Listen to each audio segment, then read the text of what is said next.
Il est l'heure de retrouver Eric Seban pour des commentaires, l'analyse de l'ouverture de la séance à Francfort. Bonjour Eric.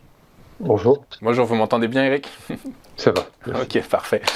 Eric, vous êtes trader, formateur et coach et que peut-il se passer sur le DAX? Est-ce que malgré les effets, les réactions du marché par rapport à cette potentielle faillite du secteur bancaire aux États-Unis, qui a eu un impact direct sur le cours du DAX, est-ce que finalement on va retrouver un niveau de résilience? Le DAX va résilier, va continuer à latéraliser entre les 15 002 et les 15 600 points? Alors, c'est assez probable, en effet.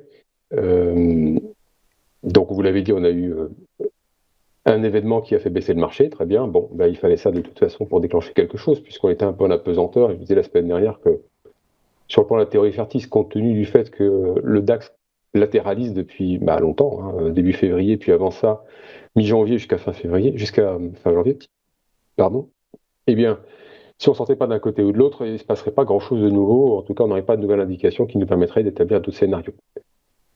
Donc, je vous disais, sur le plan de la théorie chartiste, on devrait sortir par le haut. On a eu un événement, donc on est plutôt parti dans le bas, mais on n'est pas sorti. Alors, on est sorti de la zone de latéralisation de février, mais pas de celle de janvier, au contraire.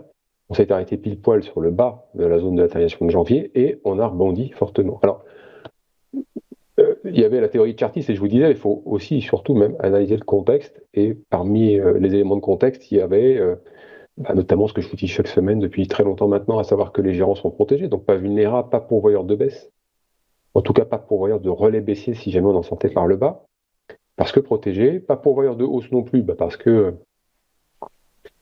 pas de visibilité. Donc sorti par le haut, oui, mais sans relais fort, et puis sorti par le bas peut-être, avec un potentiel de baisse vraiment limité. Bon, on a pu voir que, en effet, tout ça s'est bien démontré, c'est-à-dire que vendredi on a touché le point bas, on s'est arrêté sur le bas de la zone de latéralisation de janvier, et puis on a rebondi très fortement hier.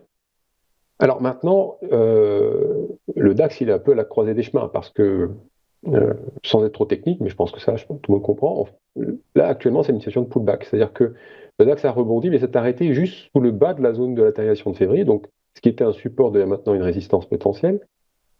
Et ça va être intéressant de voir si aujourd'hui on arrive à avaler ce pullback et qu'on remonte justement de là où on vient, dans la zone, alors peut-être pas jusqu'en haut, pas forcément aujourd'hui on est d'accord, mais revenir dans la zone de latéralisation de février, ou bien si on n'arrive pas justement à remonter un grand au-dessus, si le bas de cette zone de février fait maintenant résistance et que on reparte en arrière, avec potentiellement un double appui avec vendredi. C'est un scénario où là, franchement, il n'y a pas de... comme sur le fond, de toute façon, encore une fois, les éléments restent les mêmes. C'est-à-dire qu'on a effectivement eu une mauvaise nouvelle, mais pas de panique. C'est-à-dire que vendredi, regardant la volatilité quand ça baissait, je me suis rendu compte que elle ne montait pas beaucoup. Elle montait, mais c'est normal.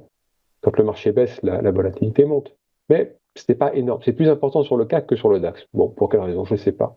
Mais ce n'était pas vraiment important, pas du tout important sur le DAX, ce qui démontrait qu'il n'y avait pas d'effort besoin de protection à l'instant T. Il n'y avait pas d'angoisse majeure, pas de fort besoin de se protéger à ce moment-là, au moment où ça baissait dans ce contexte de mauvaises nouvelles. Donc ça, c'est déjà une indication, c'était une indication qu'il n'y avait pas d'angoisse forte, de panique, que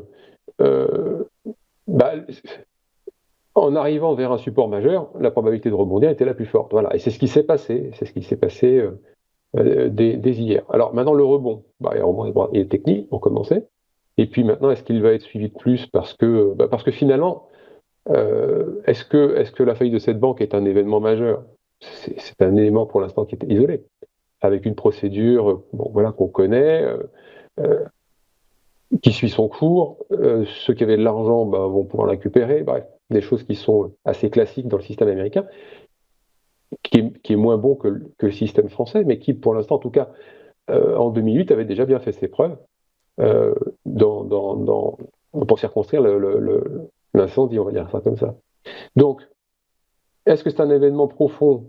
Ça, en fait, on ne le sait pas. C'est-à-dire que, est-ce que c'est la première d'une série ou pas? Vous disiez la faillite du système bancaire américain, c'est un peu tôt pour le dire, mais on ne sait pas. On ne sait pas ce qu'il peut y avoir. Il y a des masses de liquidités tellement colossales qui circulent depuis des années que comment sont construites les positions? Moi, j'en sais rien. Avec quel niveau de risque? Je ne sais pas. Donc là, je parle des fonds spéculatifs, et voilà. Donc, qu'est-ce que ça peut engendrer tout ça? Peut-être une autre mauvaise nouvelle, j'en sais rien. Et c'est là que ça va être intéressant, c'est que si nous avons une autre mauvaise nouvelle, la façon dont les opérateurs vont prendre cette potentielle, hypothétique mauvaise nouvelle va être la plus intéressante finalement, plus que celle qu'on vient d'avoir. Parce que là, pour le coup, on verra si on a une baisse plus prononcée. Ceci dit, si ça se produit, dans un premier temps en tout cas, je continue à faire le pari qu'il n'y aura pas de relais baissier. Il va falloir qu'il y ait une baisse. Alors, il faudra bien sûr analyser la nature de la mauvaise nouvelle pour pouvoir se faire une opinion et anticiper la suite. Bon, déjà, on n'en a pas forcément une qui arrive, hein. Mais encore une fois, si jamais on avait un deuxième catalyseur pour une baisse un peu plus prononcée, je ne pense pas que dans un premier temps, je continue à dire que les gens étant protégés, je ne sais pas jusqu'à où ils sont protégés, personne ne le sait, enfin à part les courtiers et encore, le marché n'est pas, encore une fois, n'est toujours pas vulnérable. Il va falloir que ça descende vraiment beaucoup plus bas pour qu'il soit vulnérable et obliger les gérants à faire quelque chose, à savoir vendre des actions. Ok, très clair. Écoutez, donc on comprend que le DAX est à la croisée des chemins, qu'il pourrait ne pas être, qu'il n'est pas vulnérable selon vous à un événement majeur concernant le secteur bancaire. Aux États-Unis, de toute façon, quand on entend les économistes, les experts, les gérants, ils disent que de toute façon, le risque de contagion est relativement limité dans la mesure où les banques européennes, notamment, ont des niveaux balois, ce qu'on appelle des niveaux balois, c'est-à-dire des protections, des niveaux de fonds propres réglementaires qui empêcheraient toute diffusion de cette faillite d'une banque non réglementaire, justement. C'est une banque qui ne respecte pas les principes balois. Du coup, par la force des choses, le risque de contagion reste limité. Donc on comprend que le DAX va poursuivre sur sa latéralisation qu'on observait depuis déjà mi-février, en gros, globalement. C'est très probable, en effet, parce qu'on n'a pas, encore une fois, un truc qui a bouleversé le monde. Et de toute façon, c'est une banque, hein, ça ne veut pas dire qu'il y en aura d'autres aux États-Unis, et encore moins, en effet, un effet de contagion en Europe, absolument. Donc, et puis, de toute façon, la Fed est derrière tout ça, a énormément appris de la crise des subprimes de 2008, a réagi beaucoup plus vite qu'il y a 13 ans, qu'il y a 14-15 ans. Du coup, on reste relativement confiant, j'ai l'impression, quand même. Et même avec un peu de retard, ça avait bien fonctionné à l'époque. Même avec un peu de retard, ça avait effectivement bien fonctionné. Merci beaucoup, Eric.